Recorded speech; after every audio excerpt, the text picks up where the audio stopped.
Dans la savane, le lion, roi juste et bon, est en deuil. Sa mère, la reine, vient de mourir.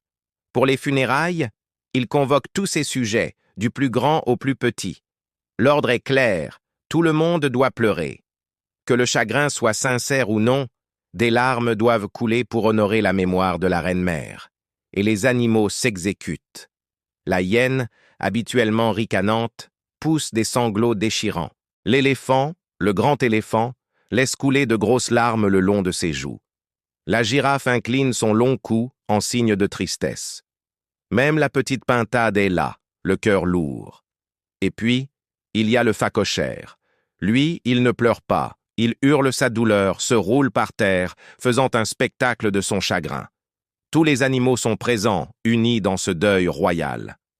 Enfin, presque tous. Au milieu de cette assemblée endeuillée, un personnage manque à l'appel. Un animal connu pour sa malice et ses longues oreilles en forme d'éventail. C'est le phacochère, toujours prompt à remarquer ce qui ne va pas, qui s'en aperçoit le premier. Se relevant péniblement, il s'approche du trône du lion, ses sanglots redoublant d'intensité pour attirer l'attention. « Majesté, oh votre Altesse !» gémit-il en pointant du sabot. « Regardez autour de vous. Moi, votre humble serviteur, je suis là, dévasté par la mort de notre reine. L'éléphant, le puissant éléphant, est là, pleurant toutes les larmes de son corps. La grande girafe, la petite pintade, tout le monde partage votre peine. Mais il y en a un qui n'est pas venu, un qui, j'ose le dire, se réjouit de notre malheur. Oui, il est content que notre reine-mère bien-aimée soit morte. Voilà, c'est dit. » Le lion, déjà accablé par le chagrin, sent la fureur monter en lui. Ses yeux s'embrasent, et un rugissement terrible secoue la savane. Qui oserait se réjouir de ma peine? Dis-moi son nom, phacochère, et dis-le-moi sur le champ. Le phacochère, savourant son moment, répond avec une fausse hésitation. Mais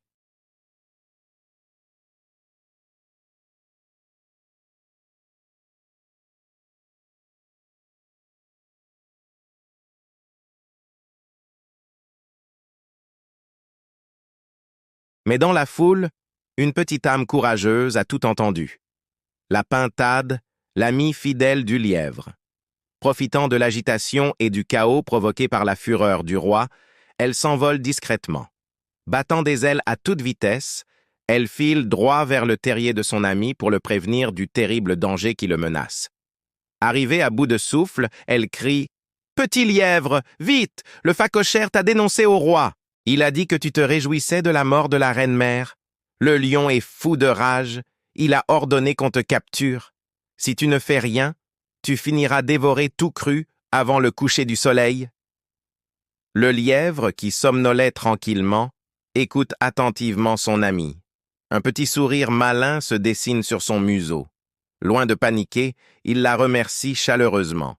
« Merci, mon ami, tu m'as sauvé la vie. Maintenant, retourne vite à la cour du roi. Devance-moi et observe bien. Tu vas voir comment je vais me sortir de ce mauvais pas. Car moi, c'est moi. La ruse est ma meilleure alliée. » Rassurée par le calme de son ami, la pintade repart aussi vite qu'elle était venue. De son côté, le lièvre ne perd pas une seconde. Il attrape son petit tambour, qu'il garde toujours pour les grandes occasions, et se met en route vers la cour du lion. Il n'arrive pas en tremblant comme un coupable, non. Il arrive en musique, en rythme, attirant l'attention de toute l'assemblée qui se retourne, stupéfaite de voir la proie se jeter ainsi dans la gueule du loup.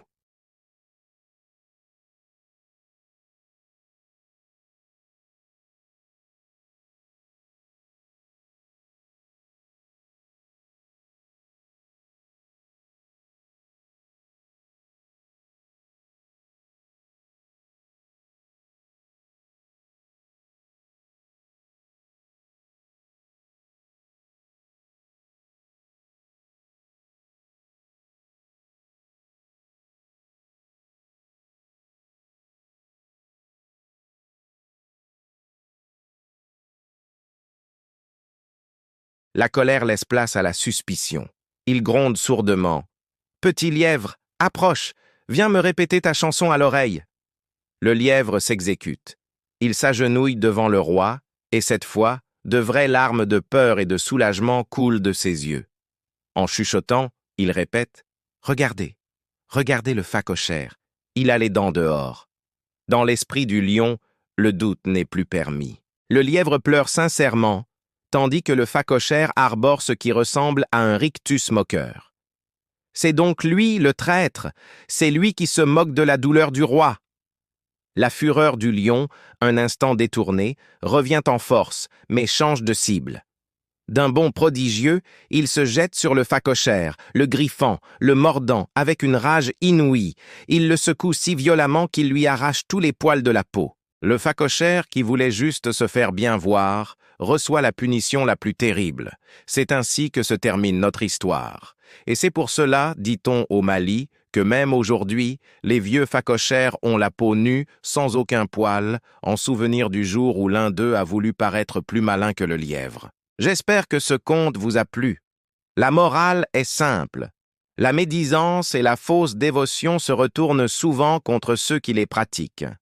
Si vous avez aimé ce voyage au cœur de la savane, n'oubliez pas de laisser un pouce bleu, de vous abonner à la chaîne et d'activer la cloche pour ne manquer aucune de nos prochaines histoires. Merci de votre écoute et à très bientôt.